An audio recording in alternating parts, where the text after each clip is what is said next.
Армысыздар, Қос Ньюс арнасының көрермендері, сіздермен бірге әдеттегідей Қостай жобасының кезекті шығарылымын талқылайтын боламыз. Айгүл, сіздің көңіл күйіңіз қалай? Сіз бала кезіңізде кім болуды армандарыңыз? Бала кезімде негізінде мен 5 жыл болды армандағам. По идее, мен өзім биге кішкене екенім бар да. Хореографияға түсінбеген 9-дан бірақ ағамның қарсылығымен хореографияға түсе алмай қалдым. Сонымен 11-де оқу керек болды. 11-де оқып ауылға барып одан кейін барып психологияға түскен болдым. Сол арманым сол күйі қалып кеткен. Но бірақ былай хобби ретінде қазір билеп жүремін арасында. Кімсіз қазір? Кім болып жұмыс жасайсыз? Қазір мен бірақ ол психология емес, салонный сферада, визажист, стилист. Бірақ биді жақсы көресіз? Арасында көреміз, көріңіздер міндетті. Қоянның суретін салып кеткен Ноян. Ал, кеше сізге алғашқы үміткеріңіз келді. Біраз мына жерде отырғандар, біраз шок болғанда қандай ойда болдыңыз? Қандай үміткер келіп тұр деп ойладыңыз? Мен ойладым, бір танитын бір үміткер ма? Андай бұрынғы қатысшы ма деп ойлаған. Сол? Бірақ сіз танымайтын адам келді ма? Вообще танымайтын адам. Қалай болды? Қалай болды? Сол эфирда көресіздер. Қызық болады. Сырласуда қалай болды? Сырласуда былай сөйлестіңіз. Уақыт жетпеді. Уақыт жетпеді, мәссаған. Бірақ Ақмаралдан жақсырақ екен. Бүгін керемет бір кездесудің видеосын көреміз деп ойлаймыз. Құрметті құрман, міндетті түрде эфирді көріңіздер. 100% айтамын, таныстық жасап, маған бір күні сол кезде осы сөзден ұмытпаңыздар. Қанша Ақмаралдан жақсы екен, анау дейтін нәрселерім ше. Уже обидно. Біздің қатысушы Ноянға кеше ерекше бір үміткер келіп еді, бірақ Ноян кездесуге бармапты. Оның себебін түсіндірген жоқ. Темекі деген жапырақ, оны шеккен ақмақ. Біз секілді жүрмейсің ба? Тикток түсіп жарқырап, айби!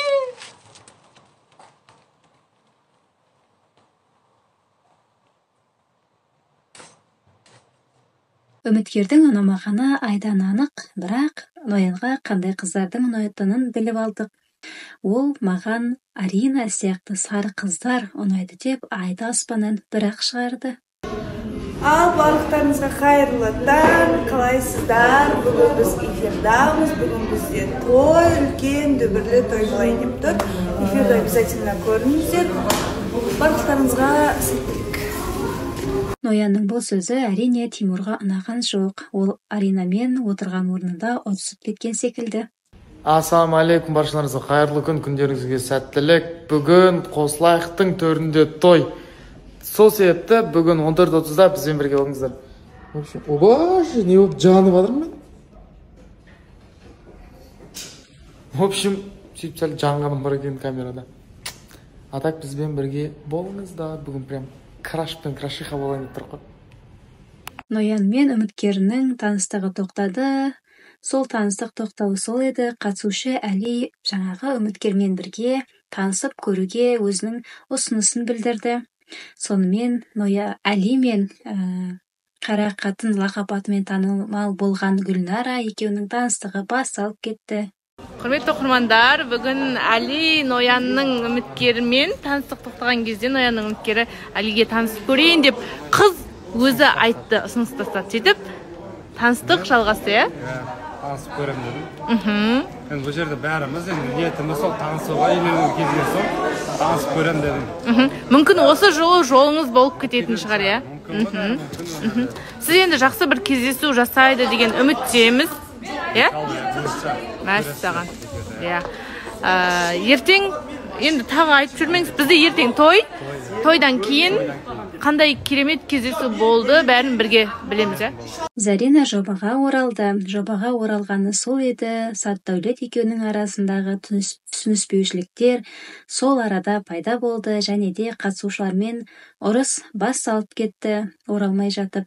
Бұл ұрыстың басты себебі Сатдәулет екеуінің Заринаны қызғанған екен, және де Сатдәулет бұрынғы таныстықта болған аягөзбен түскен видеосын өшірмеген көрінеді. Сатдәулет, қалайсыз ал? Сіз қайда болдыңыз кеше? Мен Кеше оның алдында Мен ауылда болдым. Бекет келді, сіз неге келмедіңіз? Бекеттің басқа шаруалары, менің басқа шаруаларым болды. Отбасылық жағдайымыз. Сол себепті келдім. Жолда аварияға түсті, айтпай. Жолда аварияға түстік, Аллах сақтап қалды. Анамның дұғасымен сөйтіп халықтың енді жақсы баталарымен аман қалған шығармыз. Сондай сынақтарға түсіп, аман есен келдік бүгін. Сөйтіп түнде гүліңізді алып, Заринаны күтіп алдыңыз. Кеше келген. Нұрдәулетті де күтіп алдыңыз ба? Бәрін күтіп алдым. Негізі Заринаны күтіп алуға бардыңыз, Нұрдәулетті просто күтіп ала салдыңыз. Нұрдәулетті оның алдында күтіп алдым. Нұрдәулетке айтайын етқан ғой, сен үшін барып дейсің ба деді. Нұрдәулет ішінде барамын. Сене салайын. Зарина мен Сәтдәулеттің қарым-қатынасы тойға дейін бара ма, бармай ма, ол белгісіз, оны болашақта көре жатармыз. Құрметті оқырмандар, студияда біздің сүйікті қатысушымыз Зарина. Қалайсыз, Зарина? Жақсы, күшті. Көңіл күйіңіз қалай? Керемет. Күшті демалып келген сияқтысыз. Демалыс бәрі жақсы болды. Жұмысыңыз аяқтадыңыз ба? Жұмысыңыз қалай болды? Сол жақтағы. Сәтті болды, барлық ойымыздағыдай шықты. Шүкір, опыт болды. Ол Сәтдәулетпен жүрген соң сәтті болған шығар. Таныстықта. Сәтті жол болып ба? Сол кішкене тәжірибе болды. Өте қуанып қалдым. Шетелде жүрген бәрібір бөлек, ол жақ мәдениеті бөлек, көріп келесің, үйреніп келесің деген сияқты. Бірақ как будто бір андай оқырмандарды сағынады екенсің, жобаны сағынасың, көрермендерін сағынасың. Сізді де сағынған оқырмандар өте көп, қолдаушылар күнде жазатын. Енді болашақта тағы қай елге барғыңыз келеді? Болашақта осындай күн салқын кезде негізі жылы жаққа барған күшті екен. Күшті екен, мына жаққа келсең уже жабырап жатсың да, мына жақта күшті жылы болып тұр. Жобаның соңында аяқ астынан Мансұрды жобадан шығарып жіберді. Оның себебі ол өзіне келген үміткермен бір пәтерде қонған көрінеді. Краш Ханзаданың неге көңіл күйі жоқ? Кішкене ашуланып кеткенім бар, бірақ нормально қазір. Жаңағы жұлдызды қонақ көңіл күйім кәдімгідей көтеріп кетті. Қайда болдыңыз сіз? Сіз қайда болдыңыз? Мен Астанада болдым. Қыдырдыңыз? Қыдырған жоқпын, жұмыстармен бардым, жұмыстармен қайттым. Демалған жоқпын, бір демалыс керек болып жүрмін. Демалған жоқсыз ба? Енді бәрі маған жазып жатыр, ой бай, Нұрдәулет бүйтіп жатыр, сөйтіп жатыр деп. Енді онда тұрған не бар? Қыдырған. Қыдырса, қыдырсын, онда тұрған не бар? Енді біздің сыртта да өміріміз бар ғой деген сияқты. Жас, әлі жасы, әрі не бәрі? Не бәрі 25-те? 25-те. Зажигать етіп тұрған кезіміз ғой. Солай бір қыдырғаны бар екен, достар. Жібере бермеңіздер, көріп қойдық уже. Оны сторисқа ашығынан салдық қой, қыдырып жүрген. Бастысы қызбен танысқан жоқсыз? Қызбен танысқан жоқпын. Көреміз оны. Досымның қызы. Үміткері сенің үйіңде қонуға бола ма деп сұраған, Мансұр әрине болады деген. Сонымен екеуінің арасында не болды, оны білмейміз, бірақ Мансұрдың үміткері хабарласып студияға оның барлығы өтірік деді, менің артыма күйе жағып отыр деп ақталды. Ол мені алдап квартираға шақырып алды, екеуміз жұп боламыз деп айтты деді. Сонымен кімдікі шын, кімдікі өтірік екенін білген жоқпыз, бірақ шындық Мансұрдың үйіне үміткермен бірге қонған бірден. Мансұрдың, сіз қалайсыз? Көңіл күйіңіз қалай? Керемет, менде. Кеше маған андай бір пікір келіпті. Жақын арада Мансұр Аринаға сезім білдіреді деген сияқты. Онда ешқашан болмайды. Деп ойлайсыз? Әрине, ол вообще ойға сыймайтын нәрсе ғой. Что вы говорите такое? Міне, кеше Мансұр Аринаға сезім білдіреді деген пікір келіпті деймін жақын арада. Ойындар айналайындар, ондайларында. Ініңіз ба? Мысалы, сіздің ініңіз болса, Мансұрдың жеңгесі деп айтады, жеңгем ғой деп айтады? Экс-жеңгем ғой. Солай. Білмеймін енді, оны мүмкін ондай болмай шығар, енді ол кішкене басқа сыймайтын дүние сияқты, көреміз енді.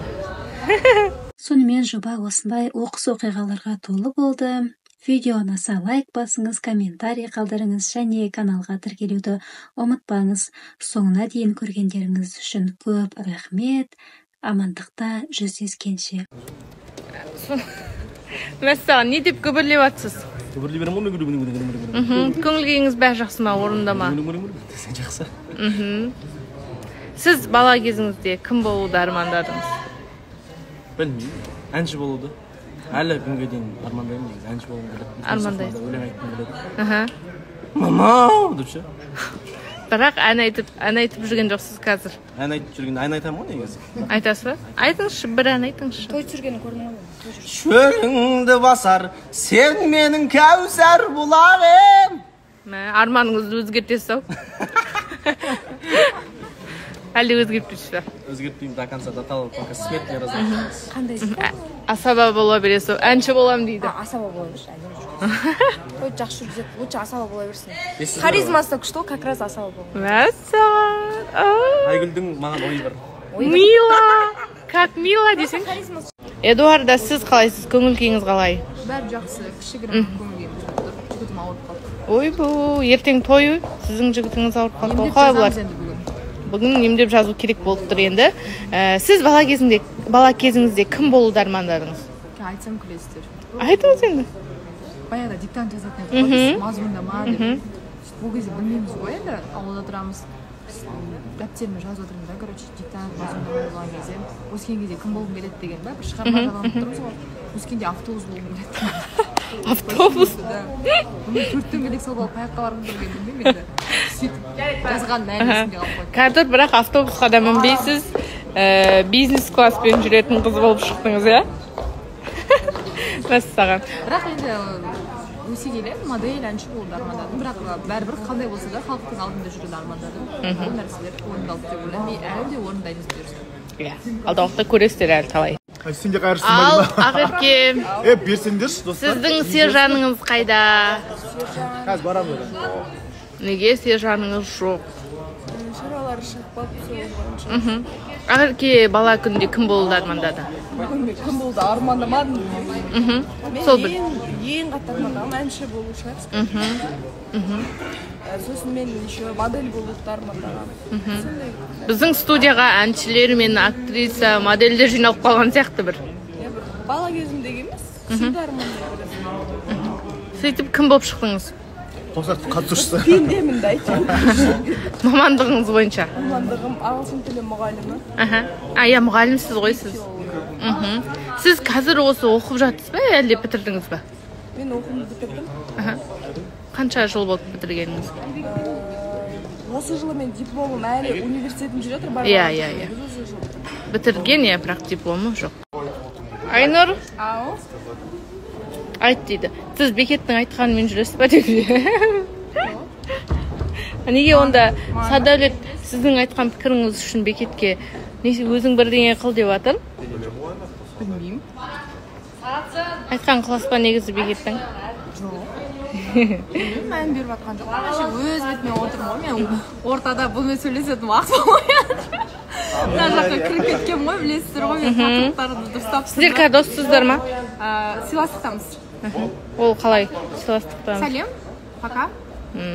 Махаббатта не маңызды деп ойлайсыз? Махаббатта түсіністік. Бекет сыйластық дейді. Сыйластық бірінші жоқ, жалпы өмірде сыйластық қой негізі. Түсіністік, содан кейін сезім. Сыйластықты айтпай өтіп кетіп қалып жатыр. Салу керек болады ғой. Қалай достар? Фортуна, сіздің бала кездегі арманыңыз кім болу болды? Бала кездегі арманым акушер болу. Мәссаған. Балалардың тоғызу. Сондай болған ғой, көп балалы ана болдым мен, сол балалар жақсы көргендіктен балаларға қатысты бір сондай жұмыс жасағым келген арманым солай болған. Және де ән айту болған. Қазір кім болып жұмыс жасайсыз? Қазір енді жеке нем бар деймін ғой, интернет-магазиным. Басқа жұмыс жоқ. Сосын реклама бар түрде. Ал мамандық бойынша кім болып бітірдіңіз? Мамандық бойынша оценщица, бағалау мамандығы. Банкте жұмыс жасауға болады. Еркеш пен Аида сырласуда. Сіз бала кезде кім болуды армандадыңыз? Бала кезде ма? Атақты... Кім отыр ма? Атақты адам болды, негізі армандаған. Адамдар менен кеп фото түскені маған күшті еді, сол қызық еді да. Потому что бұрын бірақ мықты танымал адам көрген кезде бар қызығасың ғой, қызығасың деп сол нәрсені мен де істеттім. Қазір атақтымын деп ойлайсыз ба? Енді 100% емес, бірақ Аллаға шүкір біраз адам таниды ғой енді. Таниды деп ойлайсыз? Ойламаймын, таниды. Деп нақты айта аласыз? Нақты айта аламын. Фотоға түсетіндер көбейіп кетті. Көп па? Что там? Болды, күшті. Молодец. Өсі. Болашағым, мошка. Осындай май жүректер жастар. Мазурик деген басам басып түсіреміз ба? Иә. Қалайсыз Гүлнұр, көңіл күйіңіз қалай? Осындай бізде еркешеген бір түрлі балалар. Сен адамдардың көңіл күйін көтеріп жүресің. Сенгі көтерілді ма? Апа айтып берем, көтер. Сіздің неге үміткеріңіз жоқ? Үміткер сол, білмеймін, әдемі қыздардан қорқатын сияқты негізі. Деп ойлайсыз? Сондықтан да қорқпай келе беріңіздер. Бала кездегі арманыңыз? Бала кездегі арманым менің спортқа байланысты болған. Ол арманым ол жеткеннен кейін чемпион болғандықтан қазір уже басқаша армандайсыз. Не арманымды айтқым келмейді, результат айтсайшы. Шарияр, мазаңызды алып отырған жоқ па? Бәрі дұрыс па? Ашуланғанда абайлаңыз кішкене. Қатты ашуланады біздің Шарияр. Мен де жаман ашуланып негізі.